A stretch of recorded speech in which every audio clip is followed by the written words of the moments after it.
Okay, now that you've learned some of the fundamentals and had a chance to put them into practice, we get to start the fun stuff, drawing hands. Before we begin, I want to go into a little more detailed explanation of line weight and give you a quick tutorial explaining how to draw using planes. I'm going to explain how planes work, how to recognize them, and how to use them to your advantage to help you get better drawings. Let's get started. Just FYI, this is a drafting pencil with 3B lead in it. It's exactly the same as your 3B lead pencil. I prefer mechanical pencils because they don't need sharpening. You're welcome to start using mechanical pencils as well if you want. It really shouldn't make a difference to the outcome of your drawing. I'm going to start by using a box as an example, because a box has 3 clearly visible planes. You don't have to do this, just follow along. Let's make this the light source. So the top plane of the box will be first value, because it would have the most light hitting it. The side of the box has some indirect light touching it, so it's a midtone. Let's say it's second value. And this plane of the box is in shadow. I'll make it fourth value. I know this seems remedial, but I'm going to start simple and get more complicated as the lesson goes on, so bear with me.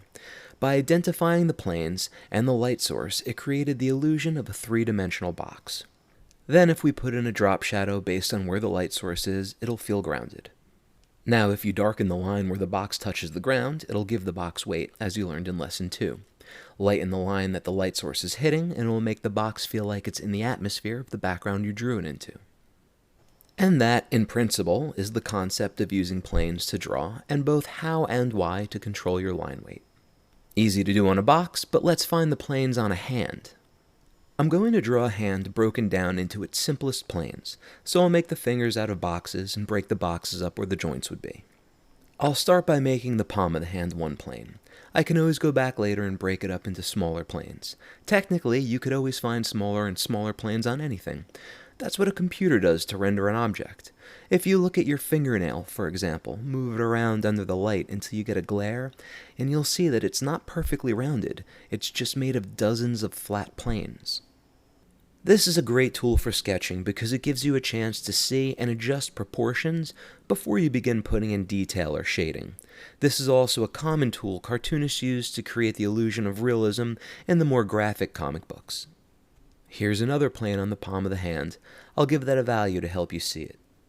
The thumb is turned at a different rotation than the rest of the fingers, so its planes would be at a different angle. And the arm isn't round, it's made of planes too. So if I give myself a light source, like we did on the box, and start shading in the planes accordingly, you'll start seeing some basic dimensions show.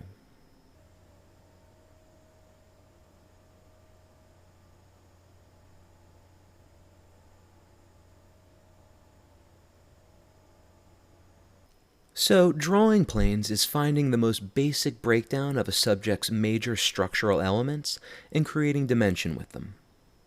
I'll quickly break down the planes on a photograph of a hand to make sure everybody gets it before we move on.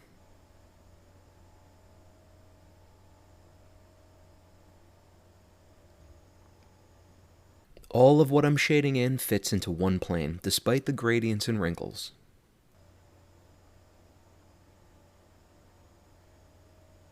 Now notice this shape isn't a plane, it's actually a drop shadow. It's being cast by the thumb. I want to make sure everyone understands the difference.